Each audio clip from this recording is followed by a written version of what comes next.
Startuprad.io, your podcast and YouTube blog covering the German startup scene with news, interviews, and live events. If you're a founder chasing your first round or early stage, looking to scale resilience and traction, this conversation is for you. Meet Stephan Schubert, serial entrepreneur turned super angel, whose fund, STS Ventures, backs hidden champion tech startups in the DACH region. From building on Vista, that's an online trading website, I also do have an account, and Ligatus, to investing in Emma, we interviewed in the past, Audiobene and Just Watch. He brings real operator DNA to early stage capital. Stay tuned, right after this break we'll jump into the decision that turned a founder into one of Germany's most connected seed investors. Hello and welcome everybody. This is Joe coming to you straight from Startup Land in Cologne together with Deutsche Startups. On today's Startup Land from Cologne, we welcome Stephan Schubert as the founder of leading internet companies like OnVista and Ligatus. Stephan has more than 15 years of hands-on experience in founding, scaling and exiting tech firms. Today, he leads STS Ventures, a Cologne-based early-stage fund known for investing 200,000 to 1 million in resilient camel startups in the pre-seed and seed phase.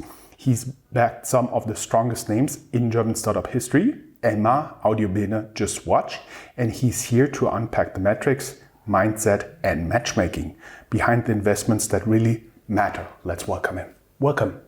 Thanks, Jörn. Thanks for having me here. Stephan, you've been both founder and investor. What's your once upon a time moment that made you leave building companies and focus on investing? Yeah, the answer might be disappointing. It wasn't a real strategic decision. We sold our company after building it for 10 years. And then a lot of people called and said, you have experience and you want to look at my company, invest in my company. And the reason is we founded OnVista in 1998, so in the very early stages of the internet era. So at that time, when we sold it in 2007, a lot of people just valued the experience we had. And so I, step by step, came into investing in startups. What was the thing you've seen, the ecosystem, and what were you going to disrupt there? Yeah, I think for almost 10 years, I invested only with my own money and did that more occasionally whenever, as I said, deals came. And then after a while, I started realizing that there is a gap in the German ecosystem, which we think is what we call camels, and I think we'll talk about that later. So startups that are more have a Mittelstand, nice German word, a Mittelstand mindset, and try to build companies that are capital efficient and that try to reach profitability after a couple of years and then grow out of their cash flow. And that's something that is pretty unique in the, I would say, the European ecosystem. So our mission was to bring private equity mindset into the early stage startup world in the DACH region. You've invested in well-known companies like our guest Emma, we'll link it somewhere here, Just Watch and Audiobene. What was the aha moment that confirmed your investment thesis there? Well, with Emma and Audiobene and some of the others in Kaufda, I found founders who, from the beginning on, tried to generate cash. And with generating cash, I mean they had a product which they sold at a price that they had a nice margin. So every additional revenue meant additional margin. And they did that with a very efficient marketing and sales process. And you could see that the company, when it grew, would sooner or later become profitable because it scaled. And having founders that had this mindset, trying to become profitable within the next 3-4 years, really taught me that this is possible, because that's what we did with OnVista without thinking about it. At the time, 1998, we didn't have VCs in the German ecosystem that much. The German VC ecosystem just started at that time. And we simply didn't have VC funding, and we didn't have other cash sources than our revenue. And I found later on that there's other people out there who have the same mindset and who actually managed to do that and still grow very impressively. So that was the moment when we said, okay, this might be something we can grow, and we can start to scale in a larger system where we don't do just 1 or 2 investments per year, but maybe 5 to 10. You are investing in very, very early stage pre-seed seed. How do you deal with this uncertainty, evaluating the growth potential and so on and so forth, like the camel you've been talking about? And wasn't there a better name than camel for this concept? Well, it's always hard if you have a strategy. It's always hard describing it, and we found that the camel actually is something people understand very well. Let's define what's a camel. Camels don't eat a lot of water. Camels always have reserve on their back. Camels are very resistant and can survive in a dangerous environment for a long time, and they can still run very fast if you look at camel races. So transforming or translating that into the startup world, we found that people understand very quickly what we're looking for: capital efficiency, cost control, so that you can survive harder times. And once you have found the metrics of growing and the scalability formula, they can still grow very fast. So actually, I think the camel might be a funny picture, but it works very well. People understand it very well. Coming back to your question, this means we look at business models typically that are in a niche market. So we don't try to disrupt the auto market or the food market, because these markets are really large, but they need a lot of capital to win in there. We like companies that operate in a niche market, bring a new idea to the niche market, where there's not a lot of competition. Therefore, you have high margins. High margins mean you can afford marketing, you can afford sales processes, and with each sales you generate a contribution margin that actually helps covering your costs. And what we look at in the first place is business models where we think that eventually, with a total investment of something between 1 and 10 million euro, they can become profitable and grow out of their operating cash flow. And of course, we look for founders who share this vision and who are willing to build a company like this. You typically, before we head into that, I do understand the founder who founds the next big LLM model and wants to compete with ChatGPT, they're not the right person you would talk to. Yes, I think that's something you could say. And the reason is very simple.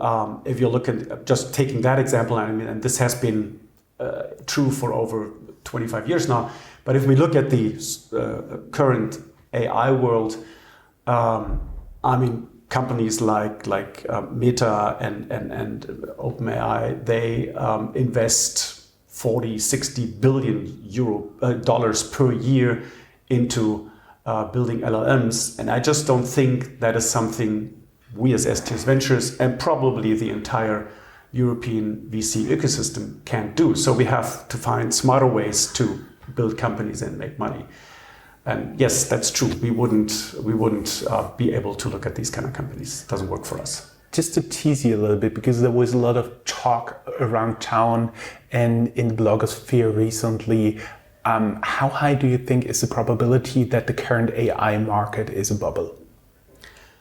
I've been in this market for 25 years now, and we could actually draw a chart and show you the topic of the year for the last 25 years. Now it's AI, LLMs. 2 years ago it was NFT. Before it was blockchain. Before that it was e-commerce. Before that it was circularity. And then it was don't forget quick delivery. Quick delivery. Yeah, so there's a new story in town every year. And that's okay. That's momentum investment. And some of these companies really grow very, very fast and become very big. But at the end, it's a very small percentage to succeed in these markets. And therefore, whenever one of these trends comes up, we tend to specifically not look at that, but look at the value that is creating behind these trends. So LLM and all these new tools we see in AI are a big change in the entire tech ecosystem. But it's just a tool. 25 years ago, it was the internet, TCP IP and CGI bin, and nobody knew how to use it. And then we invented all kinds of languages. And I don't want to downgrade that, but at the end, it's a tool that we can use in different environments. And that's what we look at. How can we use AI and LLMs in your environments. Like, for example, we invested in one company that uses AI technology for the waste processing industry. And that's a very nice case where we think AI has a lot of value, but I don't have to create the base technology underneath, which is very, very competitive and needs a lot of cash to be successful. Talking about being successful, you invest with STS around 200,000 to 1 million and then follow up to 5 million. What is your decision framework to decide double down or exit a startup? Yeah, I think it's finding out the metrics that drive growth and finding out if a company or a team is able to generate growth with positive contribution margin cash flow.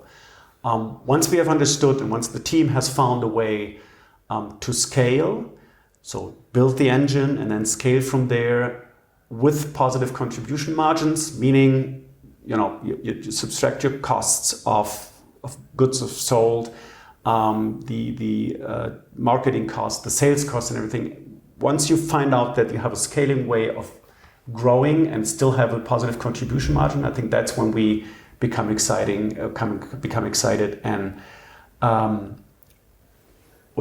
double down and talk to the team if there's a way to invest more money and scale growth. Mm-hmm.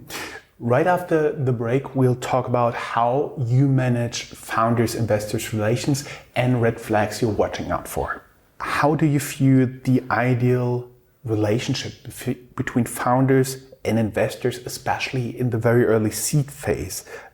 What behavior from founders excites you and what behavior actually consists, let's say, a red or an orange flag?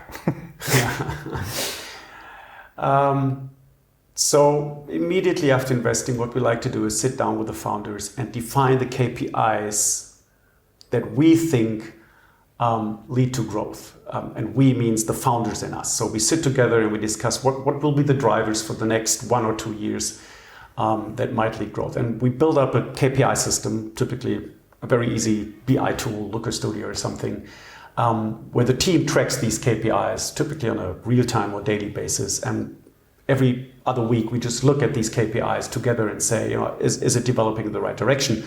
Every once in a while, we find out those are the wrong KPIs. We have to find a different way to do sales and stuff.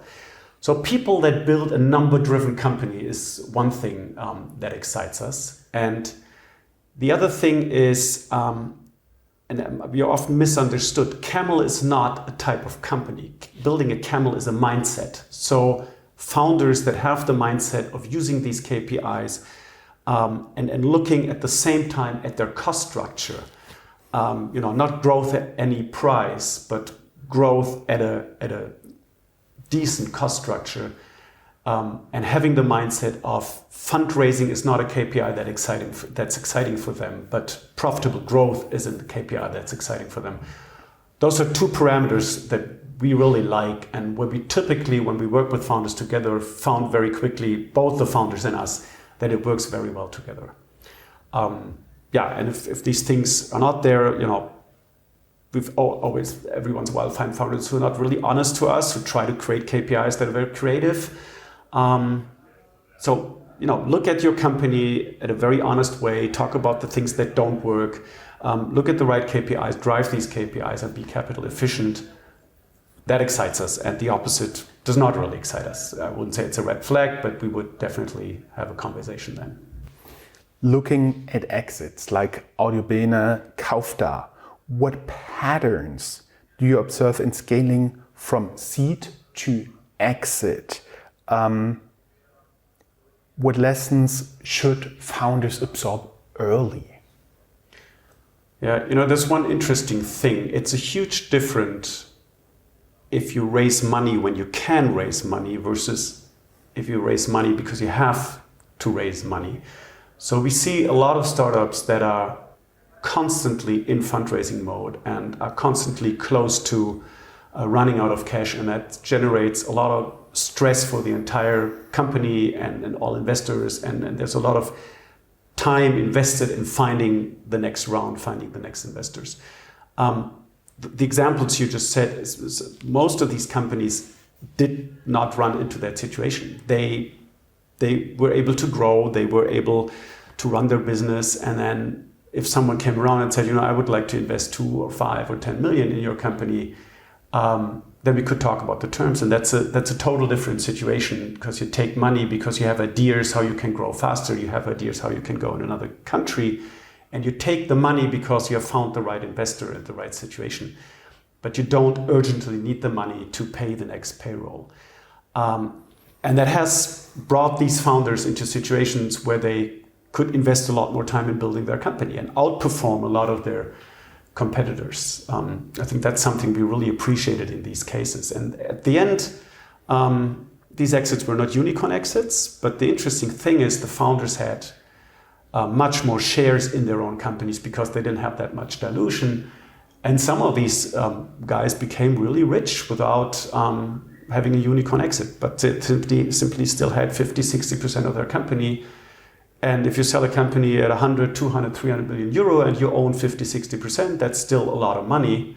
And it's more money than if you own 1% at a unicorn exit.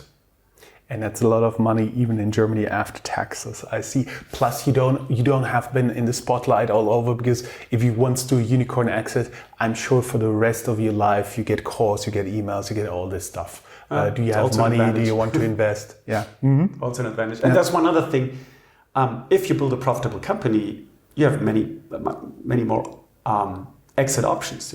Some of these huge unicorns, there's only a few companies in the world who can buy them, or you have to do an IPO. And the IPO window is not open very often in Europe. Actually, for the last 25 years, we've seen it maybe twice that it was possible to exit fast-growing, non-profitable companies with an IPO. But if you have the other model of a company generating cash, generating EBIT, all of a sudden you have the typical strategic company, corporate, Mittelstand buyers, PEs who are interested in these kind of business models. And that opens a whole new door of exits you can proceed. Let's look a little bit into the future. There's some macroeconomic headwinds in there. How do you adjust your thesis, and what contrarian view do you have about the next big tech investment in the German and the DACH market? Yeah, I think the funny thing is we don't think we have to adjust anything, because we think this is exactly the time we were prepared for. We had a lot of questions from our investors in 2020 and 21, why they had other VCs that have 3 unicorn investments and we don't have any unicorn valuations in our portfolio.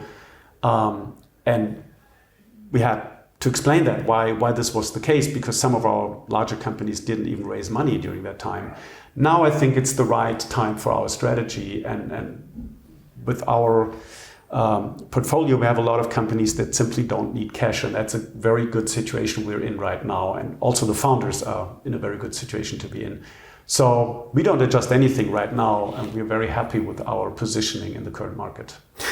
Usually we close our interviews with 2 questions. Are you open to talk to the investors, in your case, potentially LPs? I mean, yeah, if someone likes this idea of looking at tech startups and investing and building companies, we're always interested in people who support this ecosystem and who like our approach. Absolutely. And also, usually we'll ask, are you open to talk to new talented employees? Yes. Yes. Of course. We link down here in the show notes your career website. Wonderful. Thank you. Thank you. It was a pleasure talking to you. Thanks, Jörn. It was a pleasure talking to you too. That's all, folks. Find more news, streams, events, and interviews at www.Startuprad.io. Remember, sharing is caring.